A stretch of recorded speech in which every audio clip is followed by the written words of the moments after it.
Bem, meu nome é Júlia Kimura Silva, eu sou do curso de Ciência da Computação e eu estou no terceiro ano e vim falar um pouco sobre pesquisa operacional. A pesquisa operacional é uma ciência aplicada voltada para a resolução de problemas reais e, através de modelagens matemáticas, ela permite redefinir operações produtivas ou serviços de modo a aumentar a capacidade desses serviços sem a necessidade do aumento de recursos, tornando eles mais lucrativos. Em resumo, ela é uma técnica para tomada de decisão mediante a modelagem matemática de problemas que busca soluções ótimas. A técnica mais comum de pesquisa operacional é a programação linear. Existem outras, mas o enfoque aqui vai ser a programação linear. Ela é uma técnica de otimização utilizada para solucionar problemas operacionais dos mais variados tipos. No mundo real, a escassez ela é um problema constante, né? E as nossas necessidades elas são infinitas, cada vez mais. Mas os recursos eles continuam sendo limitados. Então surge esse desafio, né, de aumentar o lucro de forma que a gente respeite os recursos escassos, né? Então, geralmente, o objetivo da programação linear ele é minimizar custos e maximizar lucros barra faturamento. Para isso, existe o modelo da programação linear, que é a construção de um modelo que representa a situação que se quer estudar ou resolver. Traduzindo, nada mais é que a tradução das características do problema para uma linguagem matemática. Utilizar esse modelo, ele proporciona um menor risco do que a experimentação do impacto de cada alternativa de solução no mundo real. Também economizando tempo, visto que tem vários softwares que fazem milhares de cálculos em fração de segundos, permitindo obter rapidamente a solução dos problemas. Para poder trabalhar com programação linear, a gente vai utilizar de 3 coisas. Variáveis de decisões, que são todas as opções que a gente tem em um devido problema, e elas são as incógnitas que a gente vai definir na solução do problema. A função objetivo, que é uma expressão matemática que quantifica a solução de um problema dado, e as restrições, que são os limitantes aos valores das variáveis de decisões, sendo expressas geralmente em equações e inequações matemáticas. Em um exemplo, a gente vai aplicar tudo que a gente viu no slide anterior, achando as variáveis de decisão, a função objetivo e as restrições. Uma empresa deseja maximizar seus lucros através de 3 produtos, P1, P2 e P3, os quais possuem respectivamente os lucros R$10, R$15 e R$19. A máquina que produz os produtos P1, P2 e P3, ela tem uma disponibilidade máxima de 240 horas por mês. E esses produtos, eles consomem unitariamente os seguintes tempos. P1, ele consome 1h30, P2 consome 2 horas e P3 consome 3 horas. Já logo de cara, a gente vê que as nossas variáveis de decisão vai ser P1, P2 e P3. Mas por quê? Porque elas vão ser as incógnitas que eu tenho que definir no final do problema. Quanto que eu tenho que produzir de P1, quanto que eu tenho que produzir de P2, quanto que eu tenho que produzir de P3, a fim de maximizar os meus lucros. Então, elas são as incógnitas. E a função objetiva? Bem, a função objetiva ela pode ser minimizadora ou maximizadora, mas nesse caso, ela vai ser de maximizar os lucros. Ou seja, como ela é nada mais que uma expressão matemática que quantifica a solução do problema, então ela vai fazer o seguinte: se meus produtos P1, P2 e P3 têm os lucros R$10, R$15 e R$19, então o meu lucro ele vai ser baseado no seguinte: o quanto eu produzi de P1, o quanto eu produzi de P2, o quanto eu produzi de P3 vai ser igual ao meu lucro. Se eu produzir 10 produtos de P1 e um produto de P2, então o meu lucro vai ser 115. Se eu produzir só um produto de P1, o meu lucro vai ser R$10. Então o meu lucro vai ser baseado no tanto que eu produzi de cada produto. E as restrições? Como a gente viu, elas são limitantes das variáveis de decisão. Ou seja, elas que vão limitar o quanto eu tenho que usar. E a gente tem que respeitar elas. Aqui, logo de cara, a gente vê que a disponibilidade máxima da máquina é de 240 horas por mês, então não posso usar mais. E a gente vê que cada produto, eles utilizam desses tempos aqui. Então, a minha restrição aqui, no caso, ela é traduzida por o tanto que eu usar de P1, o tanto que eu usar de P2 e o tanto que eu usar de P3 vai ter que ser menor igual a 240. Ele não pode extrapolar esse tempo. Então, o tanto que eu produzir aqui vai ter que ser menor do que 240. Para poder resolver esse problema, surge o algoritmo do simplex, que é um algoritmo que faz uso de um ferramental baseado em álgebra linear para determinar por um método iterativo a solução ótima de PL. Ou seja, ele é utilizado para achar algebricamente a solução ótima de um problema de PL. Então, para mim, existem soluções múltiplas, ilimitadas e indeterminadas, mas o que eu quero mesmo é a solução ótima. Para isso, a grosso modo, o algoritmo simplex, na real, ele tem a fase de inicialização, onde o algoritmo prepara os dados de entrada, a iteração, onde o algoritmo vai repetir várias vezes o procedimento e faz com que a otimização do modelo seja alcançada. E a regra de parada, que é onde o algoritmo vai avaliar se a solução ótima foi obtida ou se é impossível obter ela. Ou seja, peraí. Caramba. Aqui a gente tem a solução ótima, múltipla, ilimitada ou indeterminada. Mas pra gente aqui, o que importa é a solução ótima, porque a múltipla, ela nada mais é que o critério de parada foi atendido, mas se você fizer outras interações, ele vai continuar sendo atingido, entendeu? Então, ele vai ter outras soluções ótimas. A limitada vai ser onde nunca a condição de parada vai ser atingida. E a indeterminada é impossível, é uma solução que não tem solução. E a ótima é a que a gente busca, né? Que é o critério de parada foi atingido e se você fizer novas interações, o resultado vai continuar sendo o mesmo. Agora vamos para um exercício. A Fashion Things Ltd. é uma empresa pequena fabricante de diversos tipos de acessórios femininos, entre eles bolsas de modelos diferentes. Essa empresa foi convencida pelo seu distribuidor de que existe mercado tanto para bolsas de modelo padrão quanto para bolsas de modelo de luxo. A confiança desse distribuidor é tão acentuada que ele garante que ele vai comprar todas as bolsas que forem produzidas nos próximos 3 meses. Uma análise detalhada dos requisitos de fabricação resultaram na especificação da tabela abaixo, a qual apresenta o tempo em horas para a realização das 4 operações que constituem o processo produtivo, assim como o lucro estimado por tipo de bolsa. Analisando aqui e aplicando os conhecimentos que a gente viu anteriormente, a gente vê que a gente tem 2 tipos de produtos, né? A bolsa padrão e a bolsa de luxo. A bolsa padrão, ela possui um lucro de R$10, correto? E a bolsa de luxo, um lucro de R$9. Então, baseado no exemplo anterior, a gente já vê que as nossas variáveis de decisões vão ser bolsa padrão e bolsa de luxo.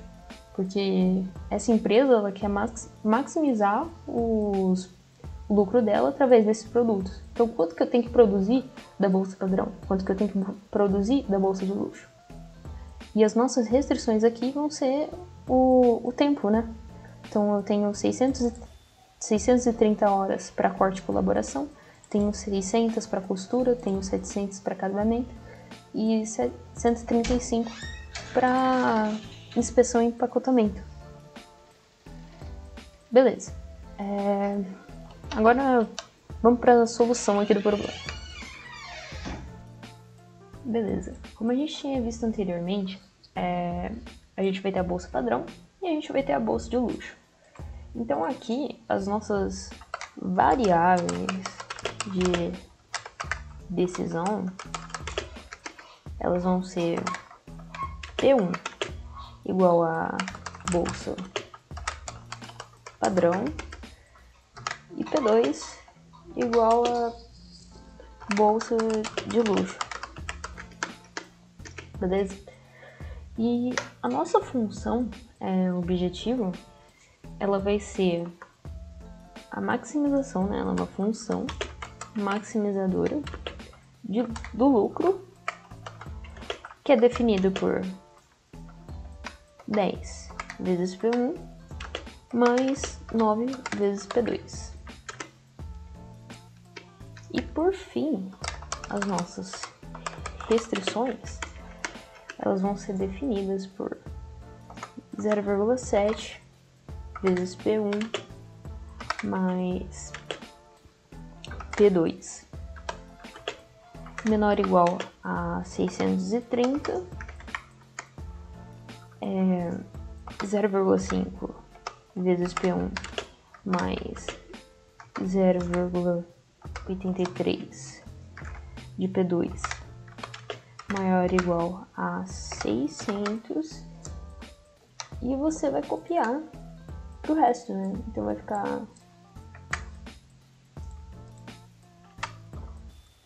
P1 e 0,67 vezes P2 menor ou igual a 700, 0,1 vezes P1 mais 0,25 vezes P2 menor ou igual a 135.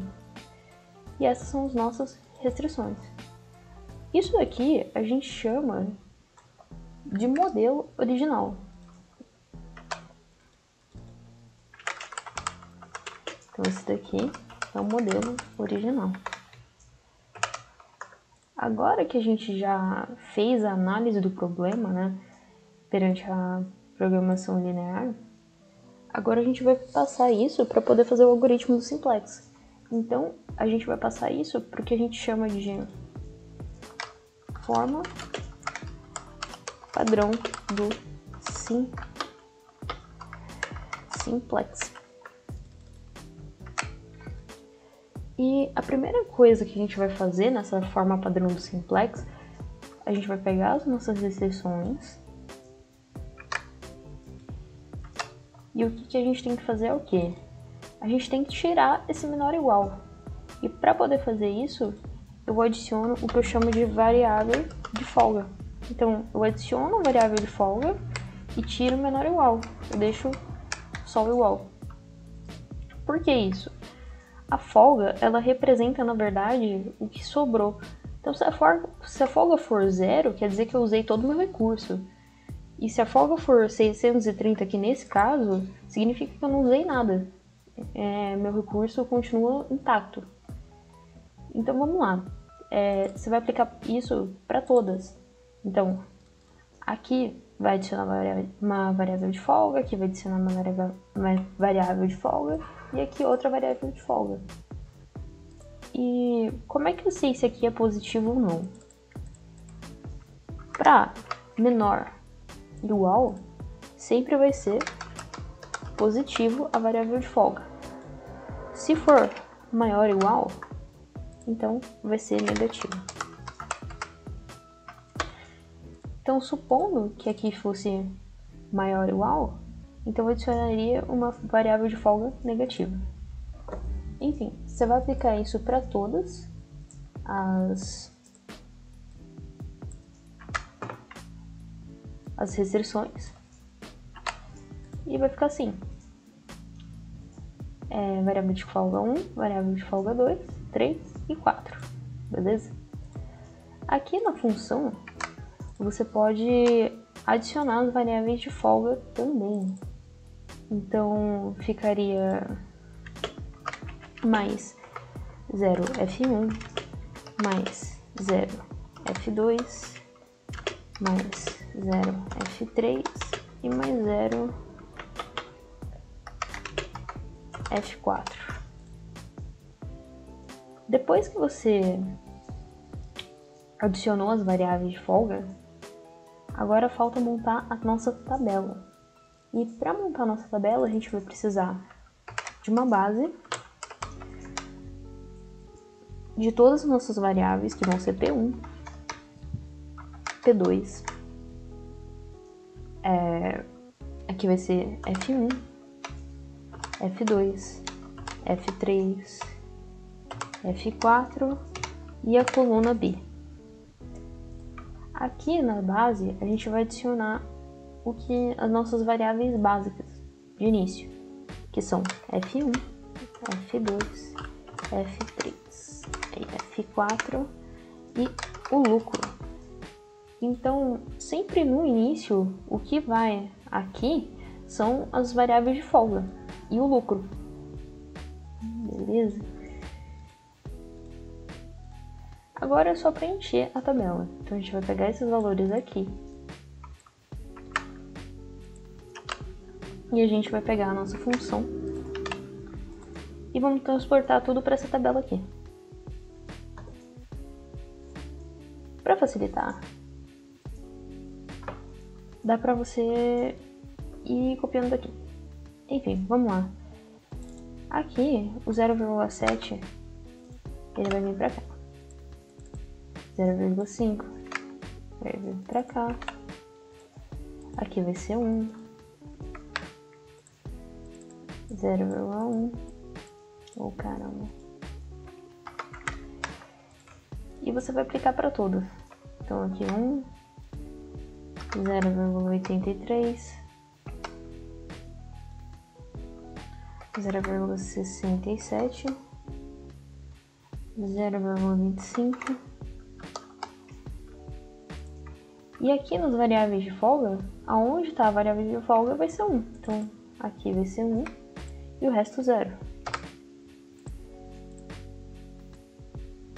Para facilitar, eu vou fazer o seguinte,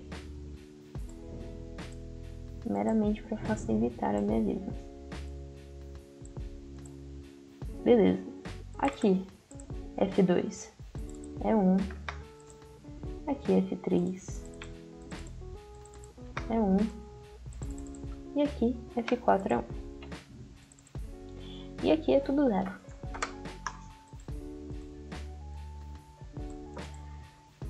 A parte da função, ela é diferente, porque os valores, a gente vai fazer um negócio, a gente vai transformar esses valores e a gente vai inverter.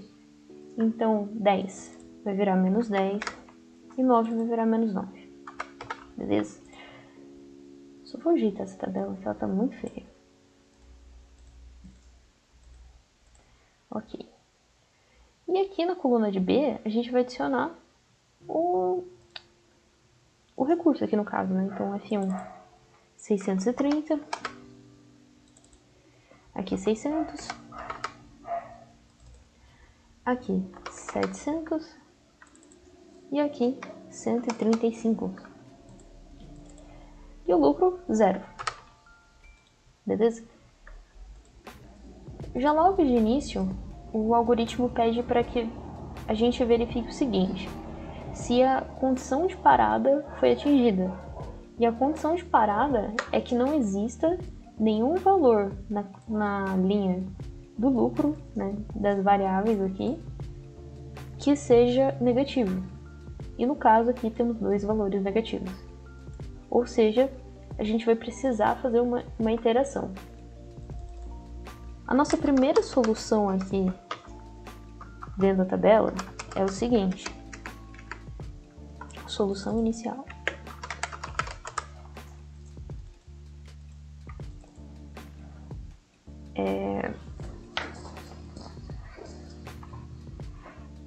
A nossa primeira solução aqui é a seguinte: as nossas variáveis básicas são, e quando eu digo por variável básica, quer dizer que está na base, ou seja, eu vou ter F1, F2, F3 e F4.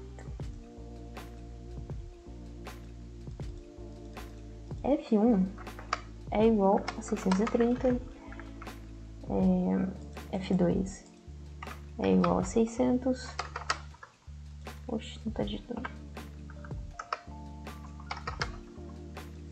F3 igual a 700 e F4 igual a 135. E o nosso lucro, né, que o lucro também está na base, igual a 0. Já logo de cara, essa solução nos diz o seguinte, que eu não tô usando nada e eu não tô, tipo, produzindo nada, né? Então meu lucro é 0 e os meus recursos, eu não utilizei nada dos meus recursos. Como a condição de parada não foi atingida, a gente vai para a primeira interação. E ela diz o seguinte: eu preciso que uma das minhas variáveis entre na base. E eu preciso que uma variável daqui saia da base. E como eu vejo isso? A variável menor, vamos dizer assim, é ela quem vai entrar. Então, no caso, se eu tivesse menos 20 aqui, ela entraria. Mas aqui entre menos 9 e menos 10 é que entra, beleza? Então, entra na base P1 e a gente precisa descobrir quem que vai sair. E para descobrir quem que vai sair, eu vou pegar os meus valores daqui e vou dividir pela coluna que vai entrar. Pelos valores da coluna que vai entrar, né, na real.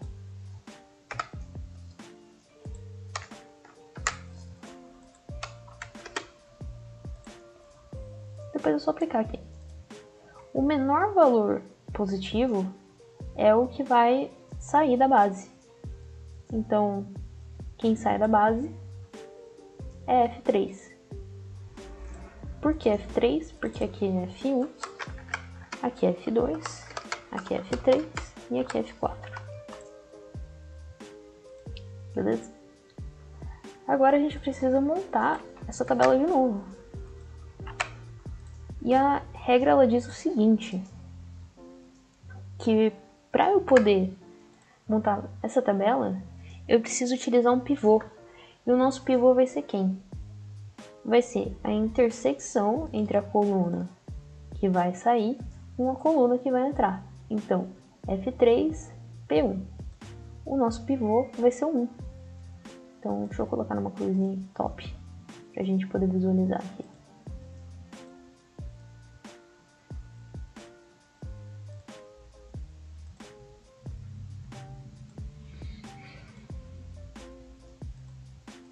O nosso pivô vai ser o 1.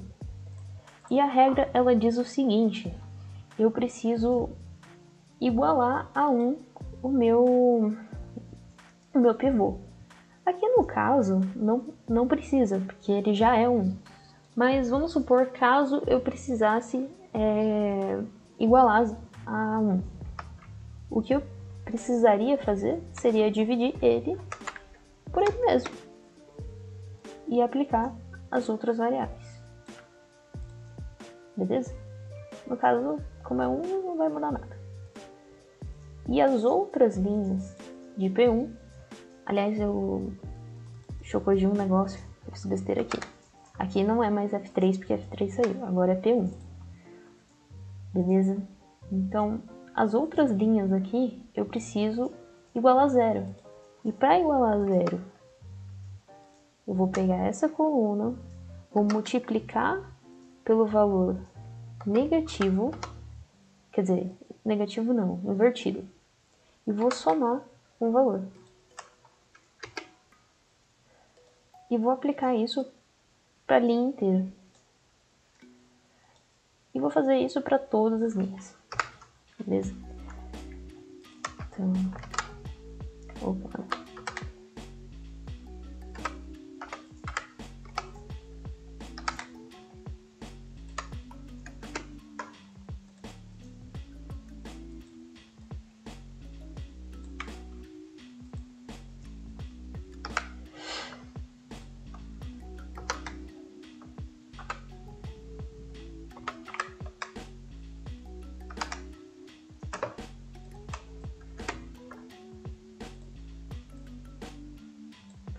Aplico para todas. E no lucro, mesma ideia. Aqui como o lucro é 10, então, quer dizer, menos 10, então eu inverto da mesma forma.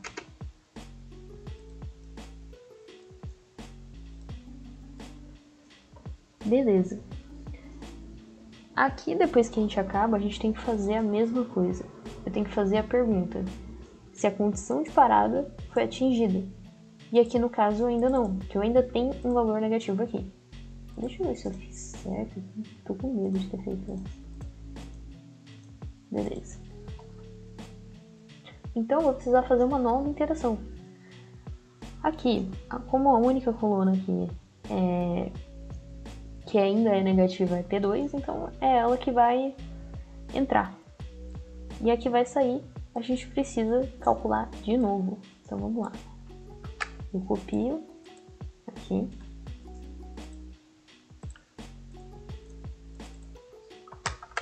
Entra na base P2 e a gente precisa descobrir quem que sai.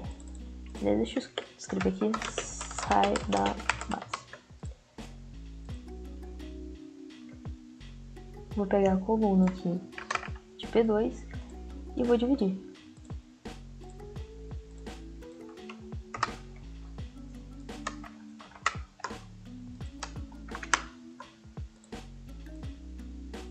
Beleza.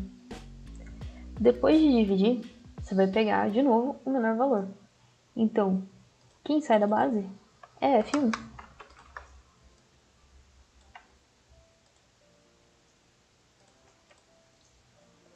Então, de novo, eu precisava fazer a mesma coisa.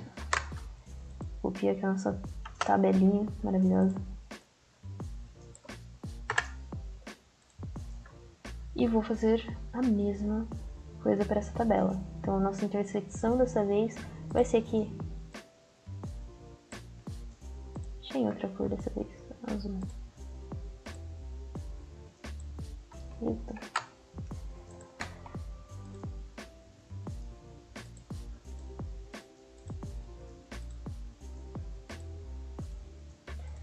Agora, o nosso pivô, ele não é mais 1. Então, eu vou dividir por 0,53531.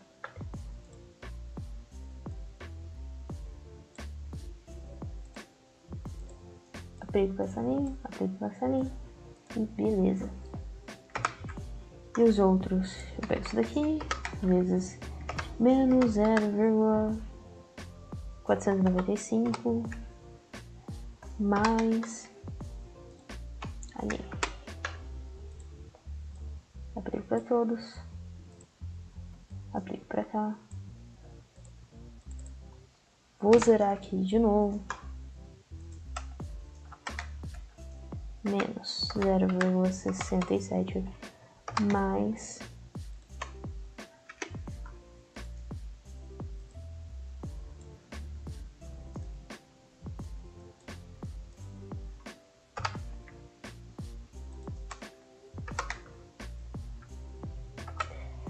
0,183 mais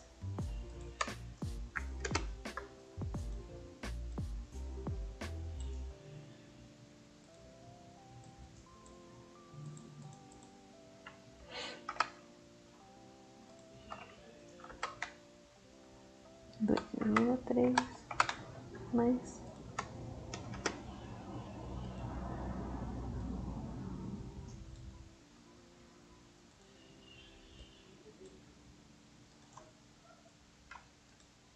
agora sim, a nossa condição de parada ela foi atingida, porque não tem mais nenhum valor negativo aqui. Beleza? Então vamos lá. Esqueci de escrever a solução da primeira interação aqui. Solução da primeira iteração. Então eu vou pegar as minhas variáveis aqui que estão na base, as minhas variáveis básicas.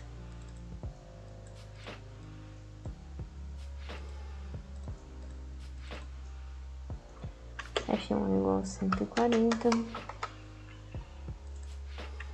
F2 igual a 250.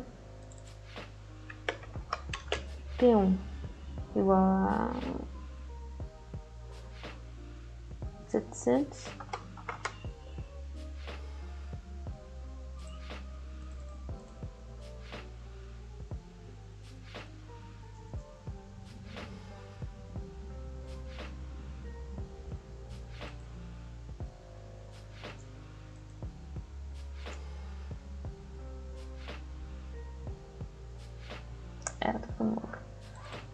E F4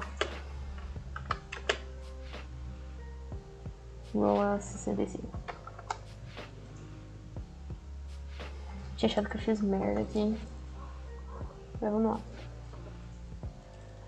E o nosso lucro igual a 7 mil. O que isso quer dizer? Quer dizer que eu já utilizei um pouco do meu recurso de F1, utilizei um pouco de F2 e eu tô produzindo 700 bolsas padrão. E por conta disso, o meu lucro tá 7 mil agora. E já estou utilizando um pouco do meu recurso F4. As variáveis que não estão na base, no caso as não básicas, que aqui é só F3, minha variável não básica é 0. Quer dizer que eu esgotei esse recurso. Ou seja, ele virou um recurso escasso. Um recurso escasso é aquilo que eu já utilizei tudo dele. Beleza. Vou copiar aqui, que é mais fácil. E vou jogar aqui.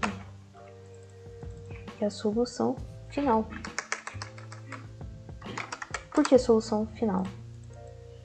Essa é a solução final porque eu atingi minha condição de parada, então não tem por que eu fazer outra iteração. Aliás, aqui não é F1, né? Aqui é P2. Enfim. Eu atingi minha condição, né, de parada aqui, então não tem por que eu fazer outra iteração. Então, essa é a minha solução final. O F1 não existe mais. Quer dizer, P2. 263. F2 virou 119. P1 523. F4 16. E meu lucro passou a ser 606. Beleza. As minhas variáveis não básicas, né, são F3 e F1. E quer dizer que eu esgotei, né, esse recurso.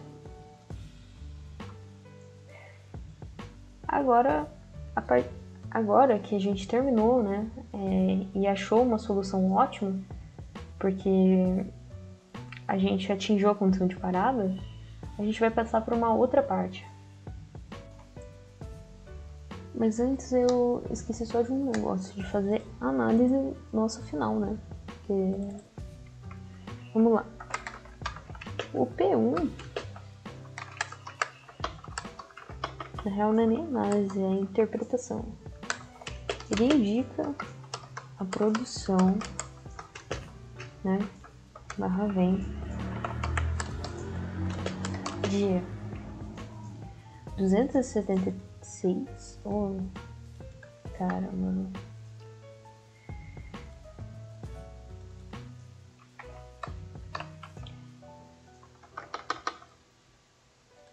de 263, vou deixar só 263, mas enfim, de 263 bolsas padrão. E o P2 ele indica a produção vindo de vou só escrever de 523 bolsas. As nossas variáveis de folga, né,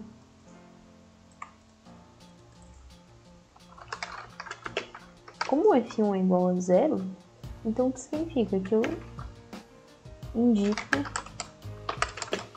o uso total de 630 horas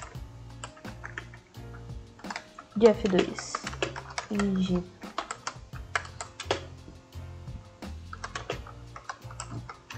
o uso de... Oh, caramba.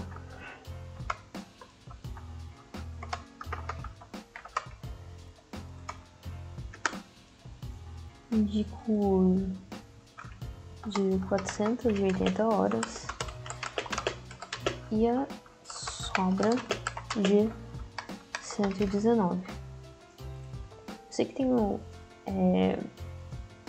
eu só simplifiquei aqui, mas tem... Enfim, eu só simplifiquei. F3, como ela é não básica, indica o uso total de 700 horas e F4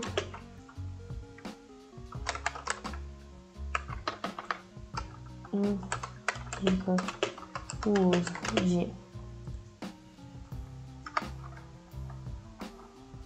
135 menos isso daqui.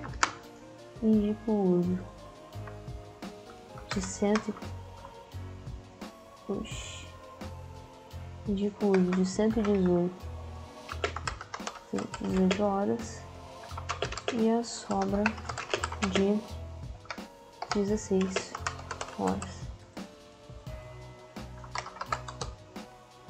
E o lucro indica um lucro de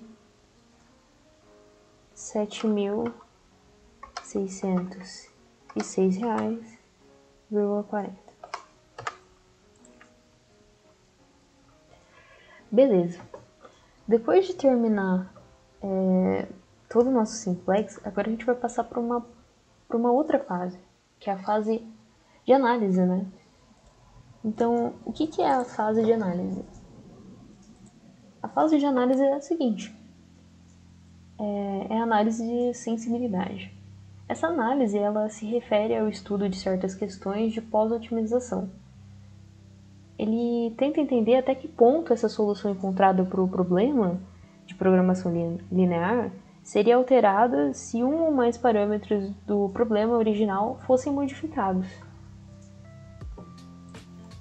E para fazer ela, a gente vai precisar de uma tabelinha, que como ela é meio grandinha, eu já deixei meio que preparado aqui.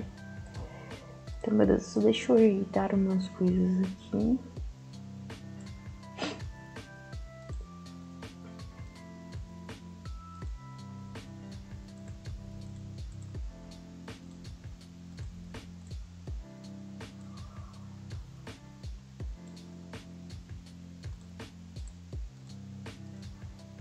Beleza.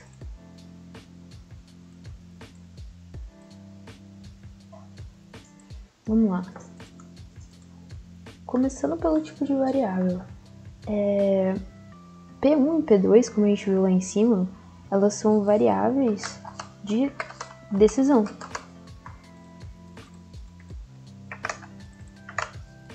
F1, F2, F3 e F4 são variáveis de folga.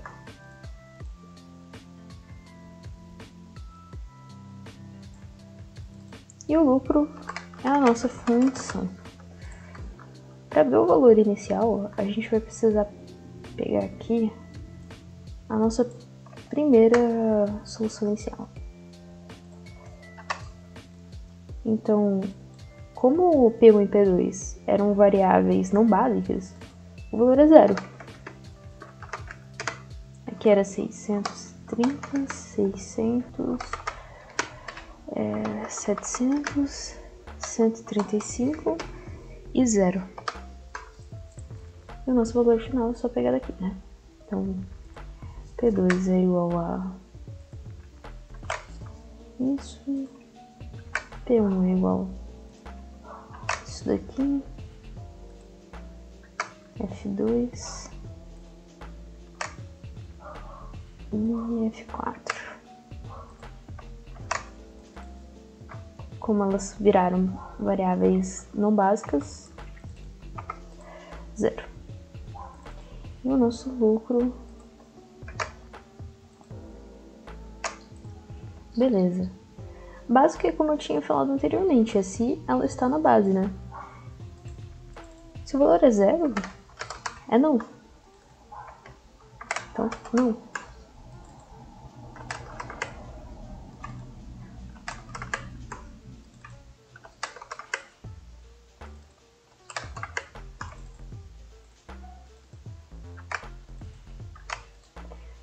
Recurso escasso, também como eu havia falado anteriormente, é se é um recurso que foi utilizado tudo dele, né? Então, isso só se aplica para variáveis de folga. Então, é um recurso escasso, F1? Sim, né? Porque utilizou tudo. E F3 também. E aqui, não. A sobra de recurso é o quanto sobrou desse recurso.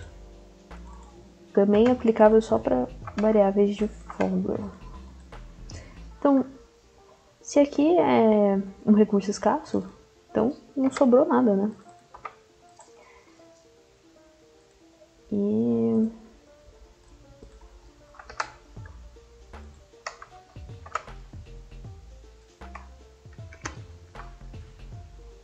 quer dizer, oh, caramba, eu fiz errado aqui. Sobra de recurso é só pegar daqui.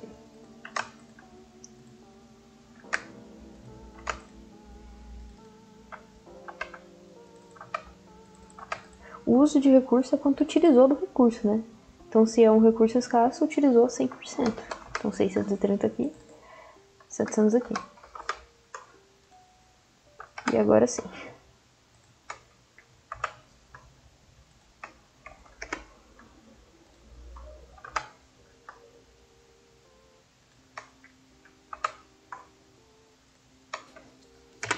Beleza. O preço sombra, ele é nada mais nada menos do que o quanto impactaria no meu lucro se eu aumentasse meu recurso.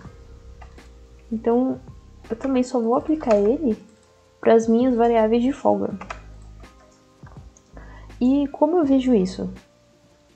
Eu vou vir aqui na minha linha do lucro e na variável que eu quero. Então, F1,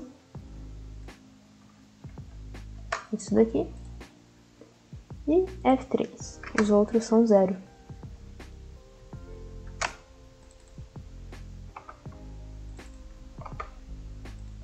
Beleza?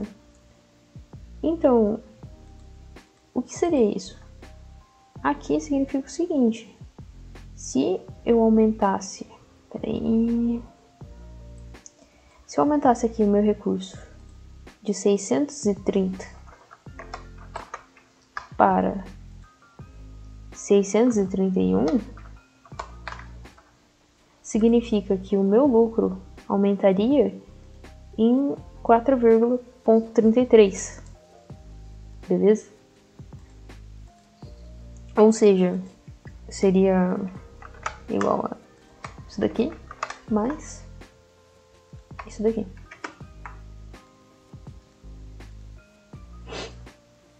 Beleza, galera? E o custo reduzido é o quanto eu preciso melhorar o que eu fiz errado aqui.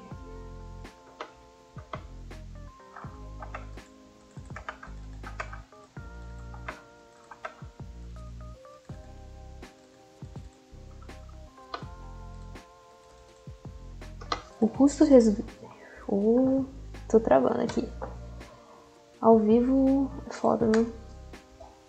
Mas o custo reduzido seria basicamente o quanto eu preciso melhorar o meu produto, né? O preço do meu produto. Se o preço que eu tô vendendo tá adequado. Mas como os dois são básicos, estão na base, então eu não preciso melhorar nada. Mas caso precisasse melhorar alguma coisa, eu olharia aqui.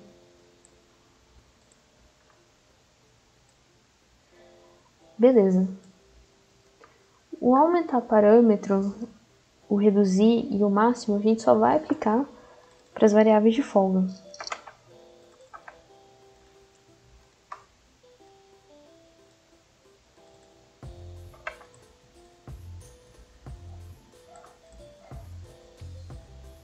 Então, para que serve isso daqui, né?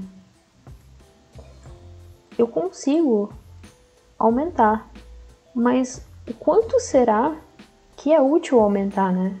Que às vezes eu posso aumentar para o meu recurso para 1000. Mas será que eu preciso de 1000 horas para isso? Então, os cálculos que a gente vai fazer aqui vão nos dizer agora o quanto a gente pode aumentar e o quanto a gente pode reduzir, né? Então vamos lá. Para isso, a gente precisa calcular para cada variável de folga. Então vamos lá, começando com F1.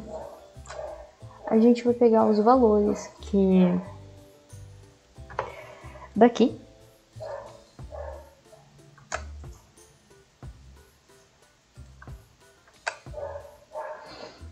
Caramba, viu? Os valores finais. E vamos dividir pelos valores da coluna. Só que é uma divisão um pouco especial.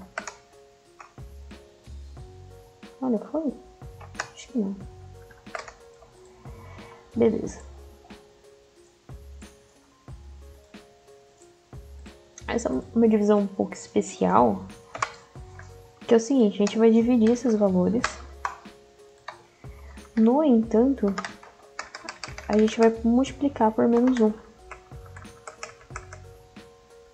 Então, multiplica por menos 1. Beleza. O meu valor negativo mais próximo de zero vai ser o quanto eu posso reduzir. Então, aqui, caso eu tivesse um outro valor negativo, por exemplo, 120, 120 seria o valor escolhido. Mas aqui é isso mesmo.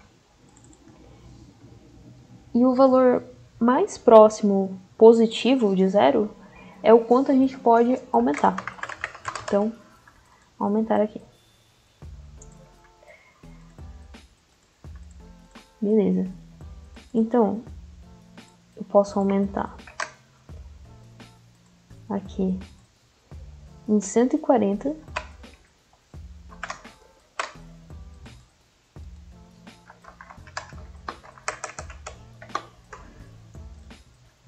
Quer dizer, o caramba, eu fiz errado. Eu posso reduzir em 140.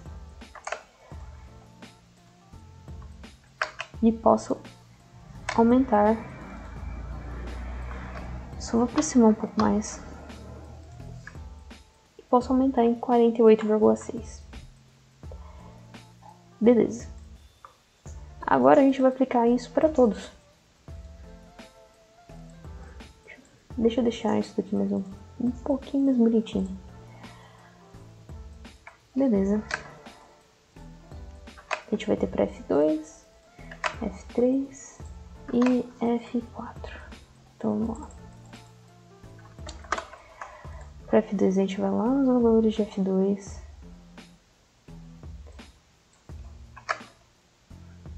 E vem aqui.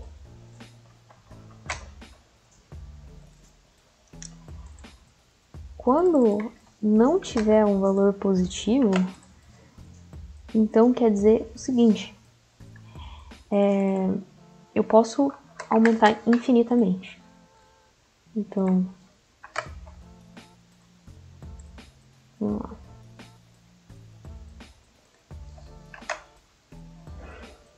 Caramba. Eu posso reduzir em 119.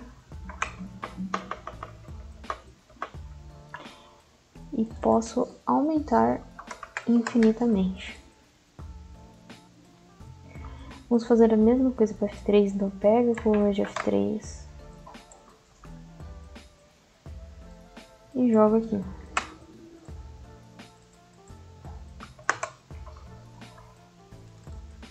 Então, aqui a gente pode reduzir em 118, que é o valor mais próximo, e aumentar em 200.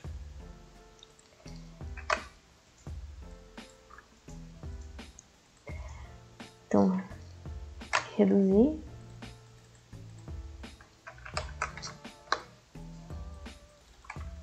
E aumentar em 200. A gente vai fazer a mesma coisa com F4. Pega a coluna lá.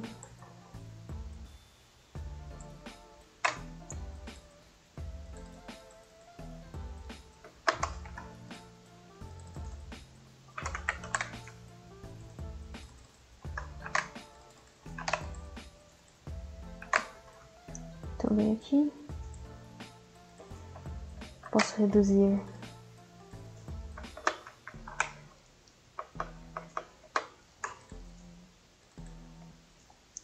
e posso aumentar infinitamente. Beleza. Agora é o seguinte. Eu vou pegar o valor final. Então, o máximo que eu posso aumentar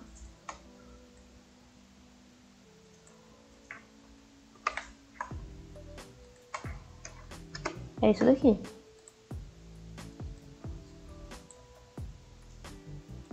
Não foi?